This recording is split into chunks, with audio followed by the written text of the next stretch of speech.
첫 번째 경기 울산현대 대 포항 스틸러스 분석 시작해보겠습니다. 최근 코리아컵 준결승 2차전에서 광주와 2-2 무승부를 기록했지만 합계 스코어로 결승에 진출하며 안정세를 보이고 있다. 김판곤 감독 부임 후 마테우스 FW, 주민규 FW, 엄원상의 EMR의 공격 조합이 효과적으로 작동하고 있으면 팀 조직력도 개선되고 있다. 하지만 빠른 전개에 대한 수비 취약점이 노출되고 있으며 특히 체력 관리의 어려움으로 인해 안정적인 볼 점유와 템포 조절이 중요해졌다. 경기 양상은 철저히 수비를 강화하는 언더 전략이 예상된다. 포항은 제주를 상대로 2-1 승리를 거두며 코리아컵 결승에 진출했지만 체력적인 부담이 크다. 측면에서의 공략이 강점으로 작용했으며 김인성, 백성동, 안재준의 조합이 효율적이었다. 울산의 측- 후방 균형이 완벽하지 않다는 점을 고려하면 어느 정도 상성을 자극할 수 있는 가능성이 있다. 하지만 마테우스, 주민규와 같은 울산 공격진을 효과적으로 방어할 수 있는 수비 채널이 부족하여 후방 불안정이 문제로 작용할 수 있다. 주중 일정을 소화한 양팀 모두 체력적인 부담이 크지만 뎁스와 전략적 안정성을 고려할 때 울산이 안전한 운영이 가능할 것으로 보인다. 포항의 후반전 공-수 균형이 무너지는 경향을 고려할 때 울산의 근소한 승리가 예상된다. 두 번째 경기 충북 청주 대 수원 삼성 분석 시작해보겠습니다. 주로 3-4-1-2 포메이션을 활용한 역습 전략에 의존하고 있으며 볼 소유 기회가 많지 않은 상황에서 파이널 서드로의 패스 정확도가 높은 편이다.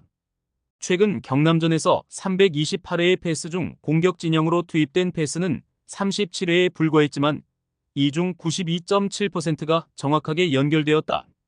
베니시오, 전현병 또는 이안샘, 김지훈으로 구성된 백스리는 롱볼 대응에 약점을 보이지만 전반적인 수비 밸런스는 안정적이다.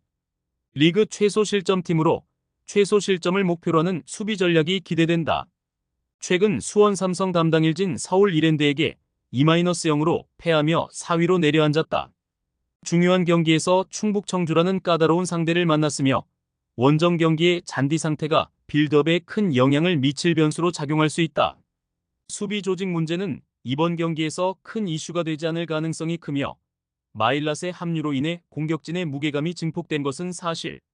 특히 뮬리치의 페널티 박스 장악 능력은 충북 청주 수비에 강력한 위협이 될 전망이다. 수원 삼성의 승리 가능성이 높지만 충북 청주 원정 자체가 큰 변수로 작용할 수 있어 대량 득점 경기는 어려울 것으로 보인다. 빌드업이 어려운 환경에서 수원 삼성은 다이렉트 혹은 롱볼 위주의 전술을 구사할 것. 세 번째 경기 대구FC 대 인천 유나이티드 분석 시작해보겠습니다. 최근 김천 3-0승, 포항이 -1승을 잡으며 강등권에서 벗어나 상승세를 타고 있다.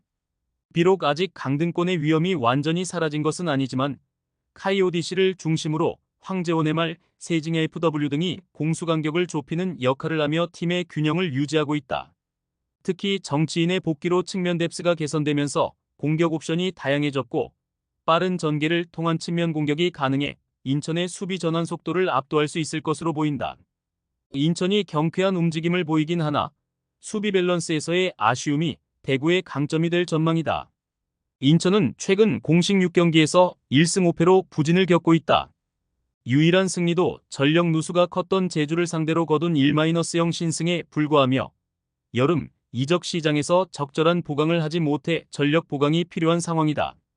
무고사 FW를 통한 좌측 공격이 변수로 작용할 수는 있으나 대구의 견고한 수비와 빠른 전환에 큰 영향을 미칠 가능성은 낮다. 또한 인천은 최근 5경기에서 전반에만 4골을 실점한 기록이 있어 경기 초반부터 수비 집중력을 유지하는 것이 중요한 과제가 될 것이다. 대구의 승리 가능성이 높으며 경기 특성상 득점이 많지 않을 것으로 예상된다. 카이오는 수비 전반에서 큰 영향력을 발휘하고 있으며 적은 수의 공격 옵션만으로도 효율적인 역습을 구사하고 있다. 네 번째 경기 FC 안양 대 천안 CTFC 분석 시작해보겠습니다. 수원 삼성의 2-1로 패배한 이후 성남 원정에서도 1-1 무승부를 기록하며 승격 레이스의 어려움을 드러냈다. 달레이 FW와 유정환 FW의 이탈로 인해 공격진 구성이 어려운 상황이지만 최근 야구 AMR과 폼을 어느 정도 회복한 것이 긍정적 요소로 작용할 수 있다. 안양은 올 시즌 천안과의 두 차례 맞대결에서 모두 승리한 경험이 있으며 홈에서의 안정적인 수비와 후반전에 강한 모습을 보이는 만큼 느린 템포를 유지하면서 패스 네트워크를 강화하는 전략을 사용할 가능성이 크다. 올 시즌 원정에서 더욱 강한 모습을 보이며 원정 경기에서 홈 경기의 2배에 달하는 득점 효율을 기록하고 있다. 툰카라이 예멜과 모따 FW 등의 공격 자원들이 단기적으로 좋은 페이스를 유지하고 있어 상대의 배후 공간을 노리는 공략과 역습 전술이 효과를 발휘하고 있다. 그러나 공수 밸런스의 문제는 여전히 남아있으며 특히 후방 조직력의 부재가 이번 경기에서도 약점으로 작용할 수 있다. 지난 경기에서 보여준 수비 불안정성은 이번 일정에서도 중요한 변수로 작용할 가능성이 크다.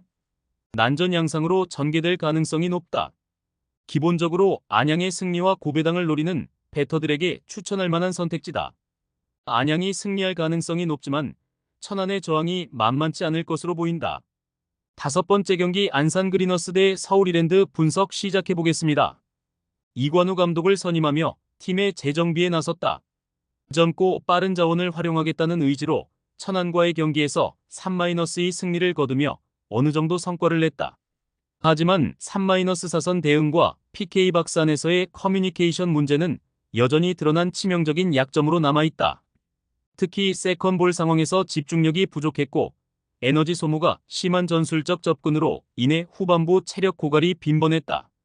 본 서울 이랜드와의 경기에서는 1차 압박의 저지선을 조정하는 등 좀 더 보수적인 접근이 필요할 것으로 보인다. 애초에 플랜어를 정하지 못하고 나설 가능성도 있고 중도 수정해야 할 가능성도 있다. 이 자체만으로도 변수다. 최근 수원 삼성과의 경기에서 2-0으로 완승하며 상승세를 탔다. 정재민 FW과 변경준 AML이 득점을 기록하며 팀의 공격력을 입증했고 박민서 ML과 차승현 MR의 측면 플레이 역시 효과적이었다. 수비 지역에서의 패스 비중이 높은 편이지만 이는 안산의 무게, 중심을 끌어내기 위한 전략적 밑작업으로 평가된다. 안산의 극단적인 수비 전술에 맞서기 위해서는 이랜드의 배후 공간 공략이 필수적이며 이는 또 다른 전략적 고민이 될 것이다. 안산은 초반에 호전적인 기세로 나올 수 있지만 체력 관리의 문제로 후반부에 약세를 보일 가능성이 크다. 서울 이랜드는 측면을 활용한 공격 루트가 리그 최상위급이며 후반 뒷심으로 득점을 기록하는 경우가 많아 안산이 이를 방어하기는 어려울 것으로 예상된다. 최종 조합은 영상 아래 고정 댓글로 말 걸어주시면 오늘 정보방에서 무료로 공유해드립니다. 제발 손해보면서 토토하지 말고 다같이 웃으면서 즐겁게 베팅합시다. 함께 하실 분들은 부담 갖지 마시고 편하게 말 걸어주세요.